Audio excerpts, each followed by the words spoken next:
भारत आबादी के लिहाज से दुनिया का दूसरा बड़ा मुल्क और डिफेंस बजट में भी किसी से पीछे नहीं। 65 अरब डॉलर से भी ज्यादा। दूसरी तरफ पाकिस्तान के ले दे के 7-8 अरब डॉलर। सो दोनों का कोई मुवाजना नहीं बनता। लेकिन क्या किया जाए, दोनों हमसाए जंगजू हैं। पाकिस्तान भारत को अपने ऊपर हावी नहीं होने देना चाहता, तो दूसरी तरफ भारत को भी पाकिस्तान का ऊंचा सर पसंद नहीं। सो टांगे खींचने और मुकाबलाबाजी का दो तरफा मेला जारी रहता है। वैसे तो जनूबी एशिया में हथियारों की दौड़ 90 की दहाई के आखिर से एटमी दौड़ बन चुकी है और पाकिस्तान की जानिब से टैक्टिकल न्यूक्लियर वेपन्स की तैयारी के बाद भारत का कोल्ड स्टार डॉक्ट्राइन अपनी मौत आप मर चुका है। लेकिन भारत में जब से मोदी जी का राज शुरू हुआ है, भारत मिनी सुपर पावर बनने का सपना सच करने के लिए अपनी पूरी कोशिश कर रहा है। 27 फरवरी को बालाकोट हमले और अब चीन के साथ हथजोड़ी का मुकाबला, और ऐसे में 5 राफेल तैयारों की आमद। यकीनी तौर पर भारत सरकार को लगता है कि उसने फ्रेंच फाइटर जेट्स खरीद कर पूरा आसमान सर पर उठा लिया हो। इस बात में कोई शक नहीं कि डसाओ राफेल फाइटर्स 4.5 जनरेशन के लगभग हैं और एक अच्छा प्लेटफॉर्म है। लेकिन अगर मिस्री एयरफोर्स अपने राफेल जेट्स के साथ अमेरिकी F-16 पर इन्हिसार करने वाली इसराइली एयरफोर्स पर हावी नहीं आई, या कतरी एयरफोर्स अपने राफेल स्क्वाड्रंस के साथ गल्फ में सबसे खतरनाक एयरफोर्स नहीं बन गई, तो फिर किस तरह भारत आने वाले बरसों में अपने 36 राफेल्स के साथ बैक वक्त पाकिस्तान और चीन दोनों से निमट सकेगा।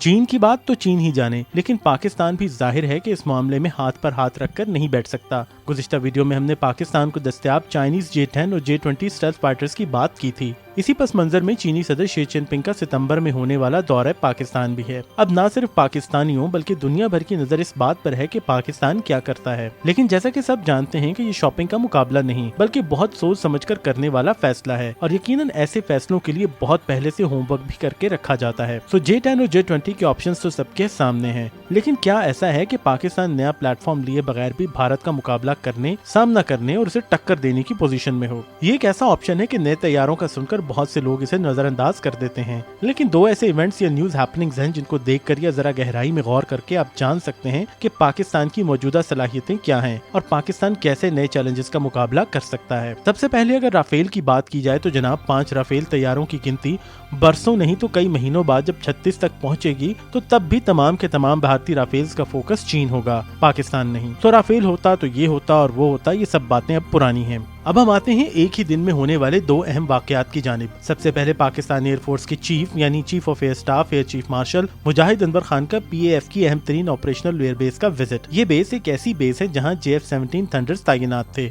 और एयर चीफ के दौरे का मकसद JF-17 थंडर B यानी ड्यूल सीट तैयारे की ऑपरेशनल सलाहियतों का जायजा लेना।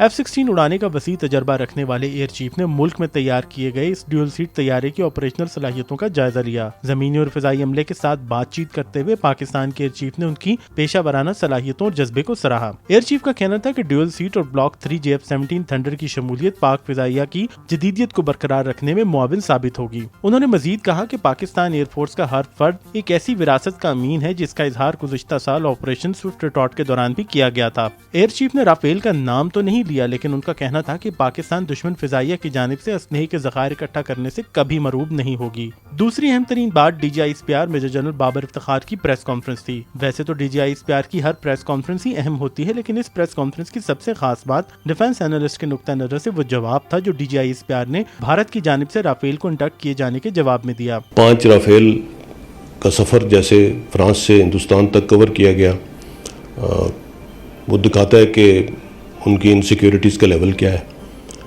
बट बहरहाल 5 आ जाएँ, 500 आ जाएँ, we are fine, we are absolutely ready, और अल्हम्दुलिल्लाह हमें अपनी इस्तात पे किसी किस्म का शक नहीं है। यानी हम कह सकते हैं कि पाकिस्तान का मौजूदा फोकस JF-17 थंडर पर ही है। JF-17 थंडर B के साथ ब्लॉक 3 में 5th जनरेशन टेक्नोलॉजी का इस्तेमाल उसको यकीनन 4.5 जनरेशन के हम पल्ला बनाएगा। फिर चीनी या रूसी इंजन में बेहतरी के साथ ये तमाम तर मामला पाकिस्तान के हाथ में होगा। पाकिस्तान एयरफोर्स अपनी मर्जी और जरूरत के मुताबिक JF-17 के अपग्रेडेड वर्जन बना सकती है। J-10 को पाकिस्तान पहले भी रद्द कर चुका है। हो सकता है बतौर ऑप्शन ये किसी फहरिस्त में आखिरी नंबर पर हो, लेकिन J-20 और FC-31 में यकीनन पाकिस्तान की अच्छी खासी दिलचस्पी है। DGI-SPR का पाकिस्तान की मौजूदा सलाहियतों पर एतमाद का इजहार और भारत को 50 से 500 राफेल का चैलेंज। यकीनन सूरत हाल दिलचस्प है कि पाकिस्तान भारत के महंगे तरीन राफेल का सामना अगर कभी हुआ भी तो अपने JF-17 थंडर्स के साथ करने का प्लान रखता है।